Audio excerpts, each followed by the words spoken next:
Bonjour à tous, vous êtes sur Campus Chanel, la chaîne qui vous aide à y voir plus clair sur le choix de votre future formation.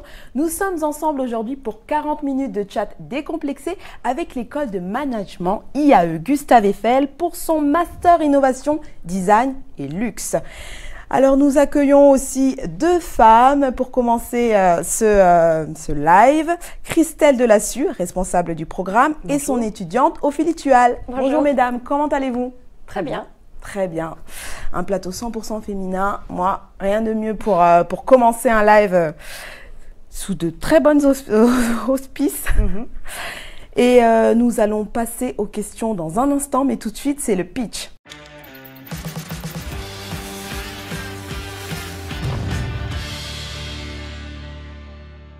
Christelle, vous êtes prête pour le pitch? Une minute top chrono pour présenter votre master. D'accord. C'est parti.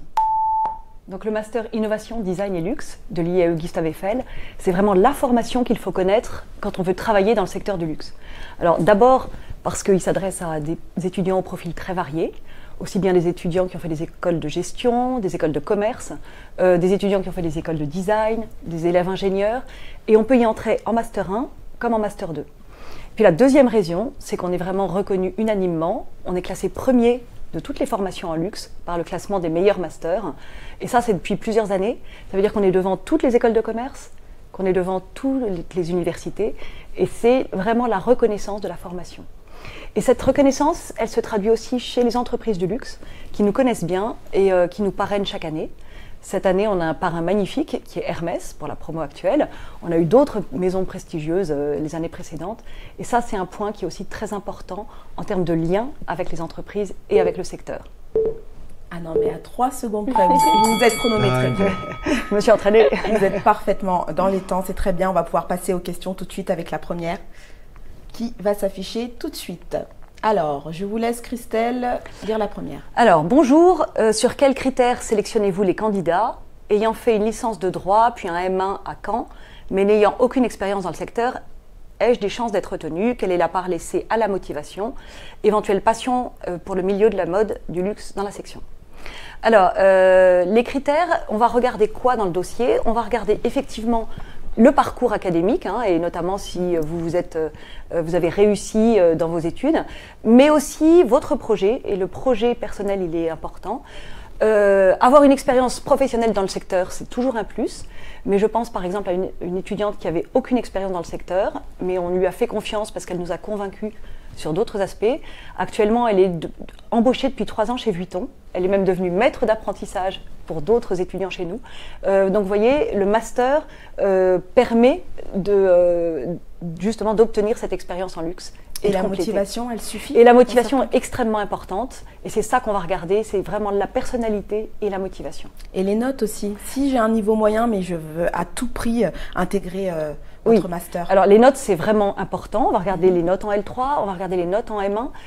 En même temps, ça ne va pas être le seul critère, puisque bien évidemment, on va regarder le reste du dossier. Il y a aussi un point qui est important, c'est le TOEIC.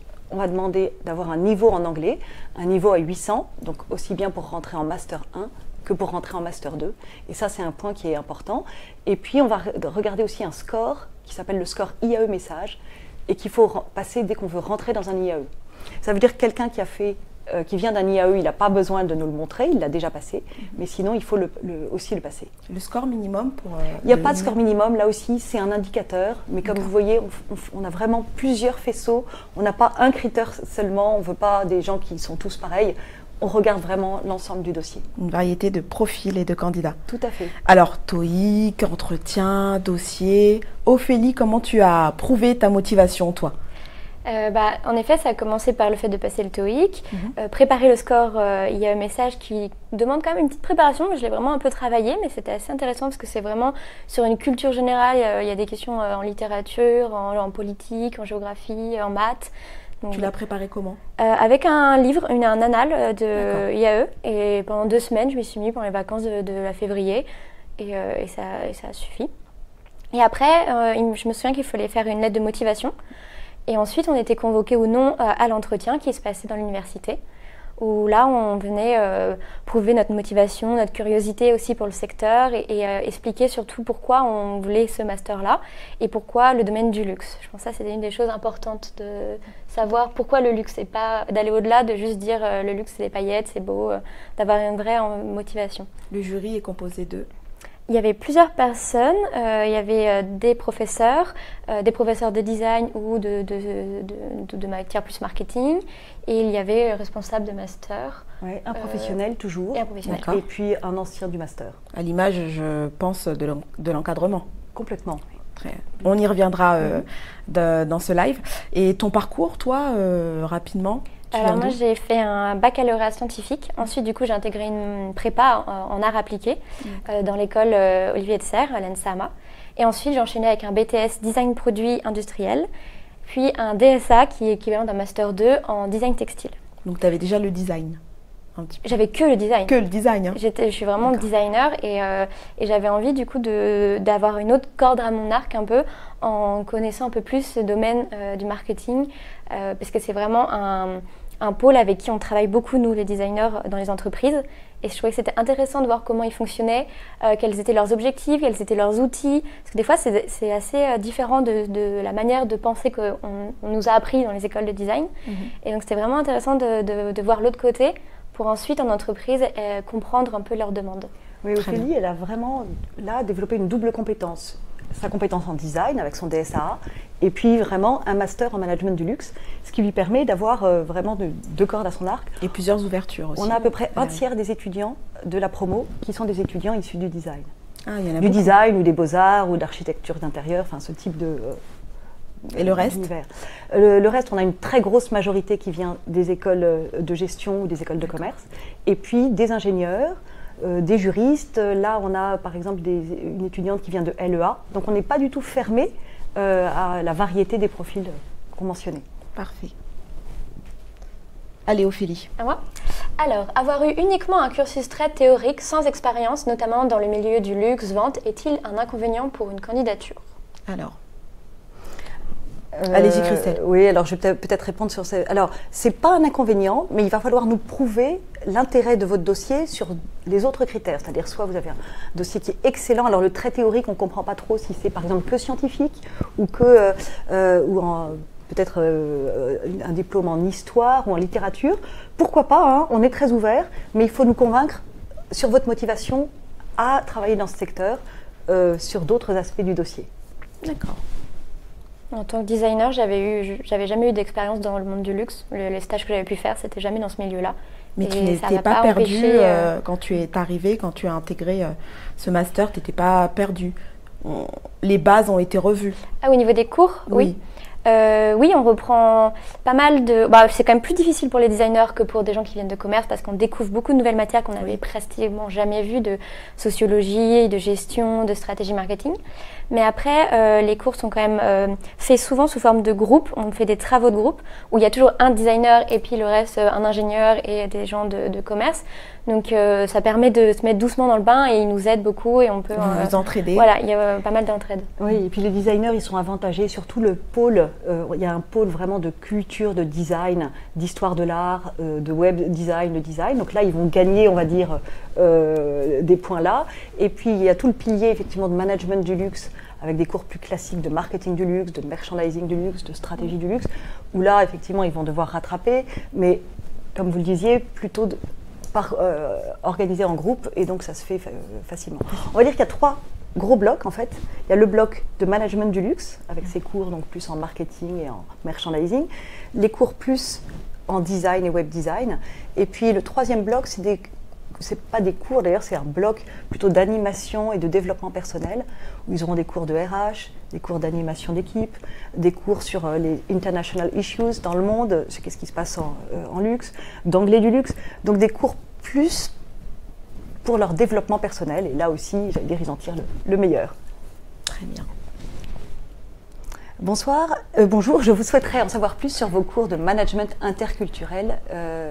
Alors, les cours de management interculturel, en fait, ils sont organisés au 2e semestre et ils reposent sur l'idée essentielle que le luxe, les clients, ils sont en Asie pour 30%, aux États-Unis pour 25%, dans le reste du monde et en Europe pour le reste. Donc c'est important de connaître et ces différents types de consommateurs et comment on travaille avec eux. Et donc on va plutôt travailler sur des issues, donc des enjeux très actuels. Et c'est bien sûr un professeur anglo-saxon qui gère le cours et qui va comme ça ouvrir les étudiants à d'autres cultures et à d'autres peut-être profils de clients. Justement, dans ta promo, il y a des étudiants qui viennent comme ça d'autres cultures, des étudiants internationaux. Du coup, dans ma classe, il y avait 2 personnes qui venaient de Chine, qui du coup ont fait le cursus avec nous et qui a apporté un plus dans ce côté, parce que maintenant la Chine est très importante dans le secteur du luxe. Donc pas que dans le secteur du luxe. Oui, c'est vrai. Donc elles apportaient leur vision aussi beaucoup plus personnelle de ce secteur. Et vous êtes amené à voyager aussi. Quel est votre lien avec l'international? On a eu un super séjour tout début d'année de classe pour un peu se connaître à Milan, où on a pu passer 4-5 jours dans la ville. On a fait beaucoup de visites culturelles, de musées. On avait un guide pour nous présenter la ville et les principaux lieux. Donc c'était vraiment super intéressant et très sympa. Avec cette idée de découvrir une capitale européenne de la mode. Souvent, les étudiants connaissent bien les marques françaises et moins les marques italiennes ou les marques européennes. Et pour compléter ce que disait Ophélie, c'est vrai qu'on a toujours des étudiants internationaux. Donc là, cette année, on a donc l'année d'Ophélie qui vient juste de finir. Il y avait 2 étudiantes chinoises. Là, il y a une étudiante de Chine et une autre d'origine américaine. Mais aussi, et on s'y intéresse, on a aussi beaucoup d'étudiants à double culture, des étudiants français, mais qui ont aussi une ouverture à l'international. Et ça, on trouve ça aussi très riche et très important. Parfait. Ça ouvre le champ pour des doubles diplômes. Alors, pour des doubles compétences aussi, et puis éventuellement pour des doubles diplômes. Ouais. Alors justement, on continue sur la lancée internationale. Les cours sont-ils en anglais? Alors pour une partie, en fait, les cours sont en français et les étudiants chinois par exemple, on attend d'elles vraiment qu'elles puissent suivre en français. Et pour 20%, on a des cours en anglais ou des conférences en anglais quand c'est des professionnels qui sont invités en anglais. C'est un diplôme français, donc le mémoire va se faire normalement en français et les cours aussi, mais on trouve ça important. On disait qu'on demande un score TOEIC de 800, c'est pas non plus énorme, hein. Les étudiants en gestion, ils ont plutôt 980 quand ils viennent, mais ça veut dire que tout le monde est capable de travailler en anglais, ou tout le monde sera capable, à la sortie du master, de travailler en anglais. D'accord. Toi, ça te dit d'aller travailler à l'étranger? Ah oui. Ça serait une belle opportunité. C'est le séjour à Milan qui a confirmé cette envie? Non, pas spécialement, mais c'est vrai que travailler dans un pays anglophone, c'est toujours attirant parce qu'au moins on finira de maîtriser complètement la langue et ça fait toujours une ouverture vraiment intéressante, je pense, de travailler dans un autre pays.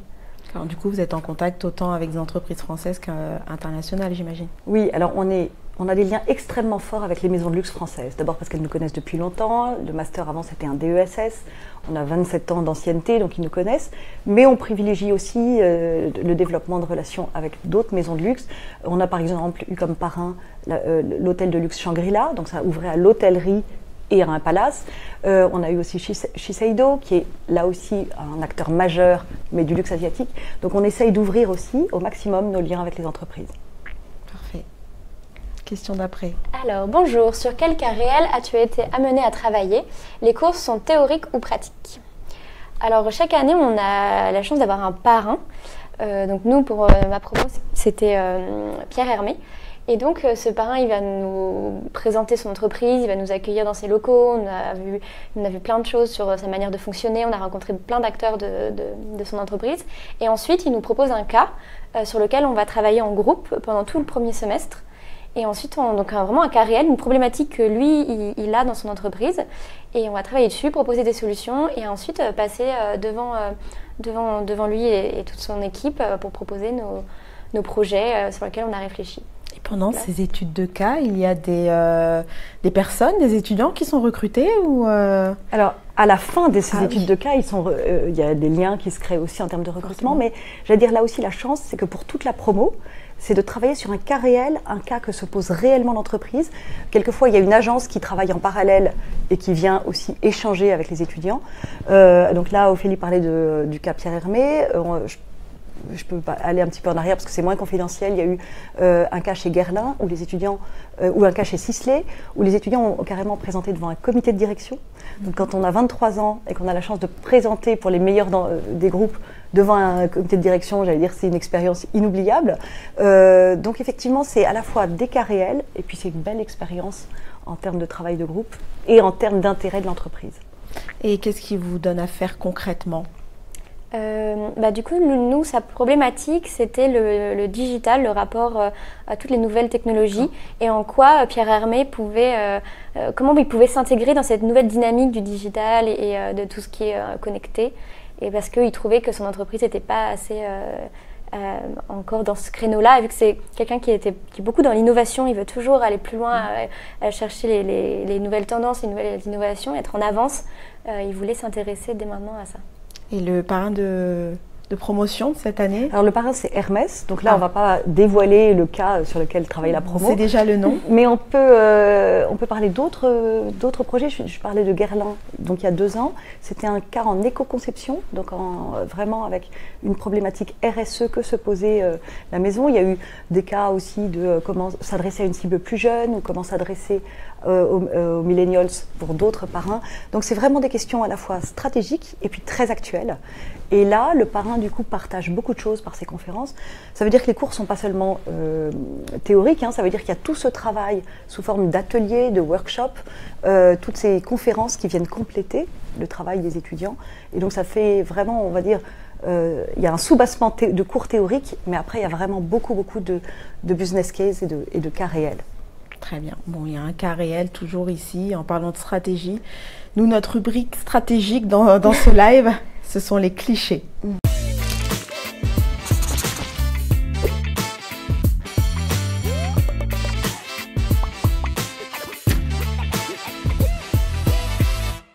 Alors Ophélie, je vous vois ouvrir de grands yeux, éberlués par ce magnifique jingle. Ah bah oui, il plaît toujours, c'est comme ça. Du coup, ça t'a donné des idées, j'imagine.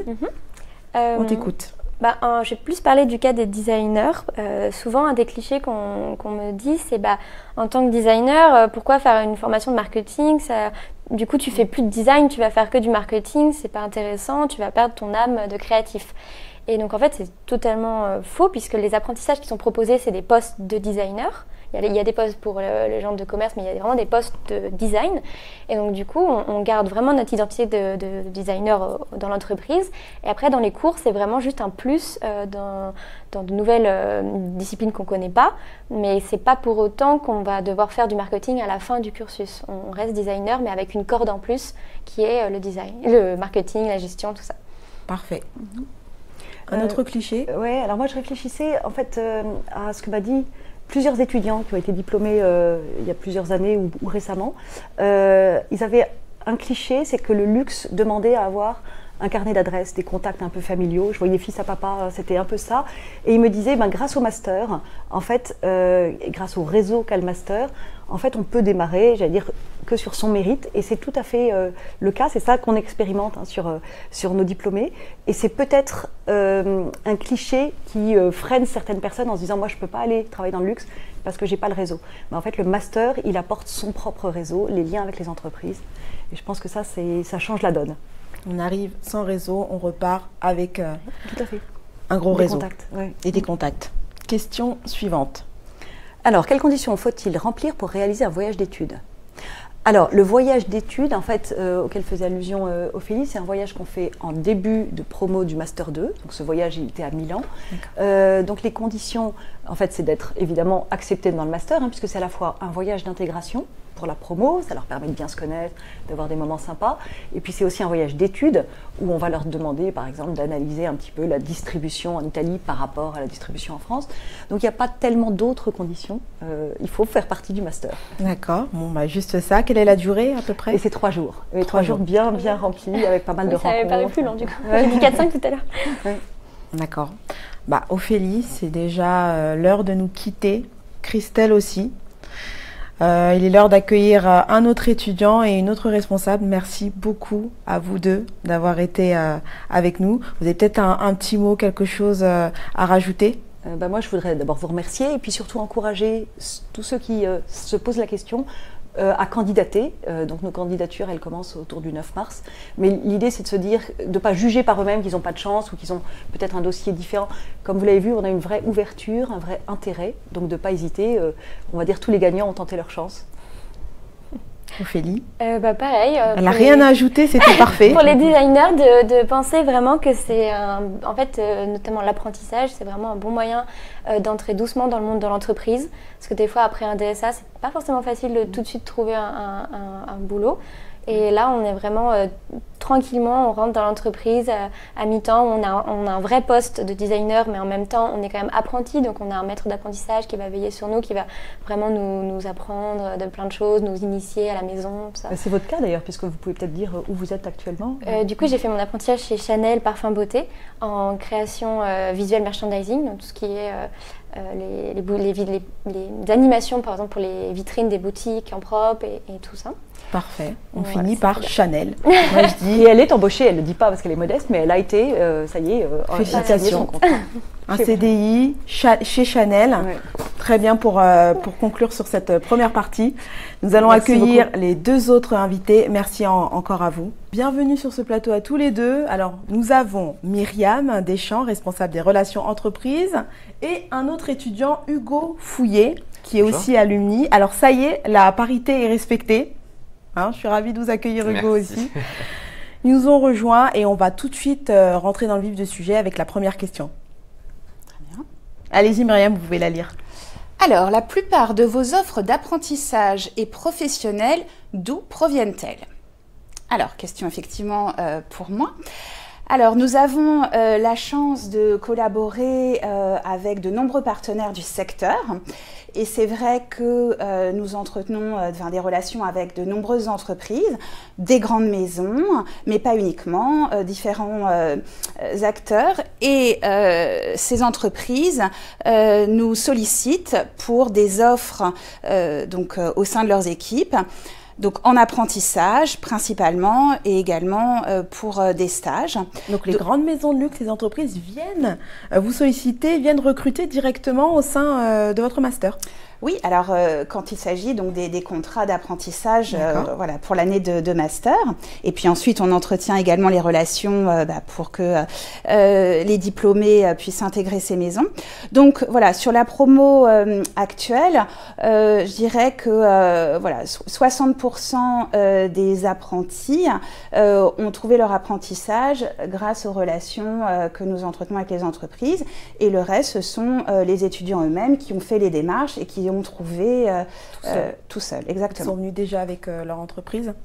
Soit ils avaient déjà des contacts lorsqu'ils ont passé les sélections, soit une fois qu'ils ont validé leur intégration avec nous, ils se mettent en recherche d'un apprentissage. Hugo, voilà. C'est facile de trouver une entreprise? Comment tu as fait, toi? Alors, je dirais pas que c'est facile. Après, c'est pas impossible. Moi, j'avais trouvé via LinkedIn, qui est un réseau professionnel, voilà. Donc, il y a plusieurs façons, effectivement, de trouver un apprentissage. Comme le disait Myriam, grâce au réseau qui est quand même assez important. Et aussi, en général, les apprentissages se passent très bien avec les étudiants du master. Du coup, les étudiants suivants prennent la place des étudiants précédents. Comme ça s'est passé d'ailleurs pour ma part, parce que moi j'étais chez l'Occitane, et donc c'est une étudiante de cette année qui a repris derrière moi, parce que c'était très bien passé avec moi. Donc il y a plusieurs façons de trouver un apprentissage de façon quand même assez simple. Tu as senti que venir quand même de l'IAE Gustave Eiffel, c'était quand même apprécié? Vu que le master est quand même une très bonne réputation dans le secteur du luxe, ça joue énormément forcément quand c'est marqué sur le CV, forcément. D'accord. Tu peux lire cette question, Hugo. Alors, votre réseau dépasse-t-il les frontières européennes? Et là, il se tourne vers Myriam. Alors, notre réseau dépasse les frontières européennes puisque les acteurs du monde du luxe sont par définition internationaux. Alors, c'est vrai que dans le cadre des relations qu'on entretient, on a plutôt affaire avec, je dirais, soit les sièges pour les maisons françaises, soit avec les bureaux français.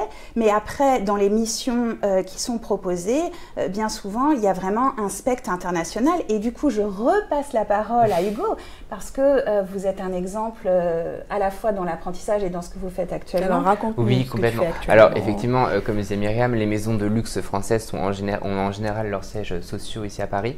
Donc, moi, typiquement, je suis chez Shiseido, donc, qui est une marque de cosmétiques japonaise. Et en fait, mon quotidien, c'est, même si je suis basée physiquement à Paris, d'être en relation quotidiennement avec le Japon et avec tous les pays de l'Europe, du Moyen-Orient et de l'Afrique. Donc, l'international, bien qu'étant à Paris, rythme mon quotidien. Donc vous êtes en train de nous dire qu'il y a quand même pas mal de débouchés à l'international. Aussi, oui, complètement. Oui. Et même au niveau, par exemple, des mobilités internationales qui sont maintenant beaucoup plus faciles, surtout quand on intègre des grands groupes qui ont en général des filiales dans pas mal de pays, c'est complètement, c'est assez facile de pouvoir bouger à l'étranger. Et pour compléter, on a donc des alumni, des anciens qui travaillent, je dirais, aux quatre coins de la planète. J'ai par exemple une jeune femme qui travaille pour Chanel à New York. On a des alumni à Dubaï.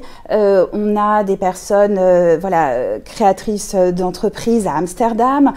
Voilà quelques exemples. Aussi bien sûr des personnes basées à Singapour, sur l'Asie. Donc après, c'est des trajectoires, c'est des opportunités, mais je dirais que par essence, ce secteur est international. Parfait.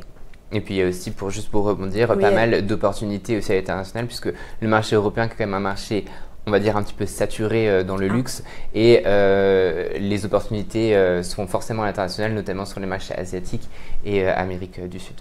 Donc forcément. Très bien, mais on peut être en alternance et pouvoir travailler avec une entreprise Bien sûr. à l'étranger. Ça, c'est une info importante. Je vous laisse la lire, Myriam. Alors, en combien de temps après validation de leur cursus, vos étudiants signent-ils un contrat? Quels sont les partenariats existants? Alors, nous avons des statistiques sur l'insertion des promotions et on a donc une enquête qui est effectuée au bout de 6 mois après la diplomation. Donc, ce qu'on peut dire aujourd'hui, les statistiques montrent que après 1 an de diplomation, on a 90% des promotions qui ont un poste. Voilà.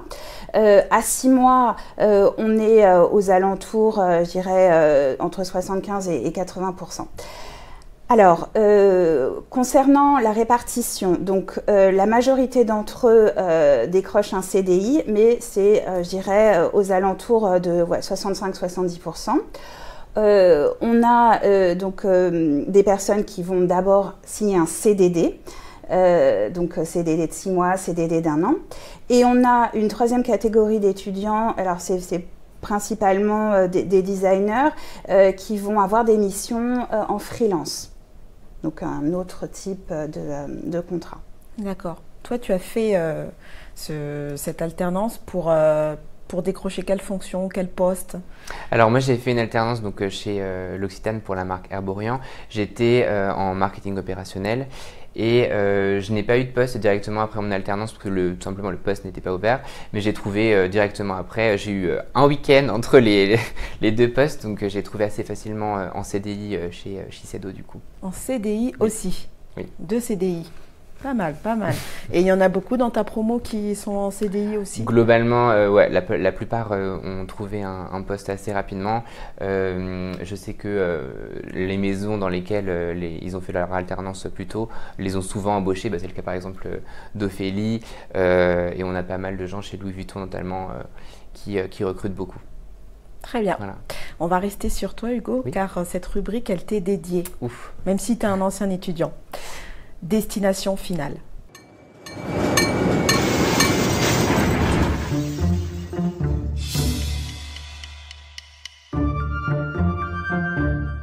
Alors le jingle, il fait toujours un petit peu peur, Ouais. mais toi tu n'as pas sourcillé, il était vraiment, il a tout vu, on a vu Chanel, on a tout vu. Alors. Allez-y. Hop. Alors, Alors, mon école prépare bien à être. Alors, je dirais que mon école, elle prépare bien à être prêt justement pour le milieu du travail, puisque c'est aussi tout l'intérêt de l'alternance, c'est d'avoir 3 jours en entreprise par semaine et 2 jours à l'école. C'est-à-dire qu'en fait, c'est un excellent mix entre la théorie et la pratique. Donc, typiquement, ce qu'on apprend en cours, on peut directement le week-end, la semaine d'après, le mettre en application dans l'entreprise. Et c'est ça aussi qui fait qu'on se sent prêt beaucoup plus rapidement d'avoir vraiment le côté pratique en entreprise. Quelle est la réalité vraiment du terrain? Comment ça se passe? Quelle est la réelle différence entre la formation initiale et cette formation d'apprentissage, alternance? En quoi elle est vraiment professionnalisante? Qu'est-ce qu'il y a vraiment de plus ou de différent? Comment ça se déroule? Alors, notre master est ouvert, effectivement, comme vous l'avez souligné, en formation initiale, en apprentissage ou en formation continue. En fait, du point de vue, je dirais, des cours et des enseignements, ce sont les mêmes et au sein de la promotion, on a des personnes donc, qui ont choisi différentes options, puisque les cours, comme le disait Hugo, sont 2 jours par semaine, en fin de semaine. Alors après, c'est vraiment un choix de vouloir se professionnaliser encore plus que ce que l'on le fait, nous, au niveau du master, de choisir l'apprentissage. Et nous, on va vraiment recommander cette option pour justement permettre aux personnes du master de pouvoir mettre en pratique ce que l'on échange, ce qu'on essaye de transmettre au sein des cours dans leurs entreprises et d'apporter aussi, eux, les cas concrets, les exemples. Donc, c'est quelque chose d'interactif et qui se nourrit aussi de leurs expériences. Donc, après, voilà, j'espère avoir été claire. C'est donc au choix de l'étudiant de dire je veux le faire en formation initiale ou en apprentissage. Mais c'est vrai que voilà, nous on recommande de le faire de cette manière-là, même si c'est assez exigeant, puisqu'il y a certaines périodes de l'année où il faut pouvoir combiner des semaines extrêmement chargées au niveau des cours et puis l'entreprise avec la saisonnalité, avec l'exigence, avec la charge de travail. Ça se fait, en fait, la différence se fait, je suis en train de perdre ma voix, vraiment au niveau du rythme de travail entre entreprise et cours. C'est pas, vous avez les mêmes cours, mais en fait, ça se fait vraiment, ça se joue là. C'est ça, parce que, comme le disait Myriam, il y a un rythme à pouvoir tenir qui est assez exigeant et il faut être aussi rigoureux là-dedans. C'est-à-dire qu'on travaille 3 jours par semaine et en général, on a une semaine qui, en fait, est juste réduite sur 3 jours parce qu'on doit presque fournir, ça dépend après, mais fournir la même charge de travail. Et en même temps, à côté de ça, on a les cours plus les travaux de groupe qui s'ajoutent à ça. Sur le second semestre, on a aussi le mémoire à rédiger en parallèle de l'entreprise. Donc c'est vraiment un rythme qui est assez intense, mais qui au final prépare très bien là, vous êtes prêt, plus que prêt après. Ouais. Et il y a le mémoire. Merci pour l'info. Alors, on parle salaire. Oui, alors, quel est le salaire des différents métiers dans le luxe? Alors, donc effectivement, on a également, je dirais, des informations, des données, des statistiques sur les salaires des étudiants qui sont sortis du master. Donc on va avoir une fourchette de salaire, je dirais, entre 32 000 euros bruts annuels et 37 000 euros. Bon, voilà. Et la différence va se faire effectivement sur des typologies de métiers. Voilà, est-ce que c'est les métiers dans le digital, des métiers plus marketing, des métiers plus dans le design, dans le visual merchandising, dans la relation client, etc., etc. Et on peut débuter à peu près à un salaire minimum de combien? Je vous dis, en minimum, voilà, c'est 32-33 000 euros bruts par an. Donc ça, c'est le salaire de base. Ce à quoi, effectivement, en fonction des entreprises, il peut y avoir d'autres avantages non négligeables aussi à prendre en compte. Et on a des personnes qui, peuvent négocier à 37. Enfin, après, voilà, il y a vraiment différentes... Et de toute façon, ils sont rémunérés tout au long de l'année. Tu es payé. Oui, alors, je veux dire, pendant l'alternance, oui, on est rémunéré. Je ne sais plus, le minimum, je pense que c'est à peu près 1 000 euros par mois minimum en alternance. Après, en général, dans les entreprises du luxe, qui sont des plus grandes entreprises, il y a des minimums qui sont quand même plus élevés. que dans le reste des entreprises. Après, là, je pense que la personne parlait des premières embauches. Moi, je suis tout à fait satisfait du salaire d'entrée que j'ai eu. Effectivement, comme le disait Myriam, il ne faut pas juste regarder le salaire.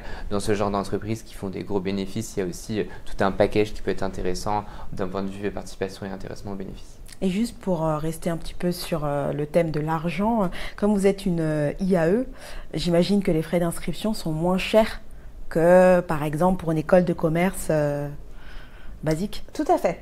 Alors, donc, notre IAE fait partie de l'université. Donc, les frais d'inscription sont ceux de l'université, donc tout à fait à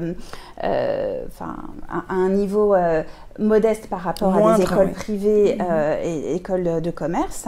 Et c'est vrai que pour ceux qui choisissent la voie de l'apprentissage, ils perçoivent en plus donc, la rémunération liée à leur alternance. Vous avez juste une fourchette pour les frais d'inscription? Je ne m'en rappelle plus honnêtement. Je pense que c'est à peu près 200 € de frais d'inscription. Et après, de toute façon, tout le cursus est payé par l'entreprise dans laquelle on fait l'alternance. Et les boursiers sont acceptés? Tout à fait. Très bien. Ouais. Myriam, je vous laisse lire cette question. Alors, quelles sont les principales différences entre un MBA Luxe et votre master? D'accord.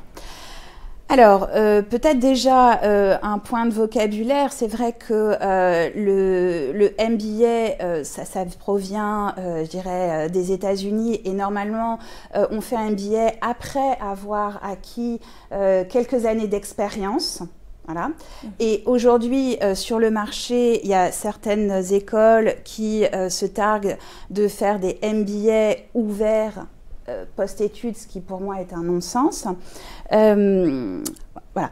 Alors, donc il y a un aspect un peu marketing derrière le nom MBA Master. Donc nous, on est un master dans le sens où on délivre un diplôme qui est en cohérence avec, je dirais, l'enseignement supérieur. Donc licence, master, doctorat. Donc nous, c'est un master 2. Après, en termes de contenu, eh bien, c'est vrai que nous sommes spécifiques et avec un domaine d'expertise sur le marché du luxe. Et les MBA luxe, quelque part, enfin, on est sur le même terrain de jeu. Après, c'est le même thème, mais c'est pas vraiment, c'est pas le même programme, c'est pas la même réputation, c'est pas le même réseau. Oui, tout à fait. Voilà, il faut après décortiquer les programmes pour savoir les différences entre les deux. Le contenu n'est pas le même. Eh bien, le contenu d'aujourd'hui, moi je fais ce que je peux pour les relances. Ce live touche à sa fin, mais quand même, vous aurez le temps de conclure comme il faut avec le temps additionnel.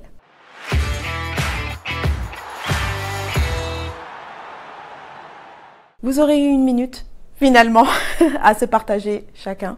On va commencer par Hugo et on va terminer par Myriam. Hugo, alors...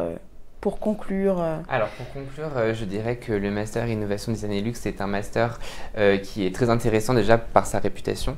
Comme le disait Christelle dans la première partie, c'est un master qui a une très bonne réputation notamment sur les classements et d'Universal. Donc c'est aussi une preuve pour les entreprises de la fiabilité de l'enseignement qui est délivré. Je dirais aussi que le fait que, bon, il est ouvert aussi en formation initiale, mais le fait de faire en alternance un Master 2, c'est aussi une preuve qu'on est aussi adaptable dans une entreprise et donc on peut aussi recueillir pas mal d'expériences en cours d'année. Et effectivement, la chance d'être parrainé chaque année par des acteurs du luxe qui sont très intéressants, comme moi j'ai été parrainé par Pierre Hermé, cette année par Hermès. Je trouve que c'est intéressant d'avoir cette relation avec toutes les maisons de luxe, toutes les conférences qu'on a pu également avoir tout au long de l'année avec des anciens parrains comme Guerlain, comme avec Christophe, Le Bon Marché, etc., qui sont des institutions. Et donc ça, c'est aussi la preuve la que relation avec les entreprises et grandes maisons, ça et donc c'est encore resté actuellement... Enfin, il y a encore un lien qui est fait avec ces entreprises. Donc je pense que c'est intéressant et ça prouve aussi que le master est un très bon master. Très bien. Alors à moi. Alors pour conclure, j'ai envie de dire que ce master, il est riche de multiples façons. D'une part, riche donc par la combinaison des enseignements et des transmissions académiques et professionnelles, comme on l'avait vu. Il est riche parce qu'il est constitué de profils très différents, issus de formations diverses et aussi c'est la combinaison de personnalités, donc ça fait voilà, un mélange très très fructueux.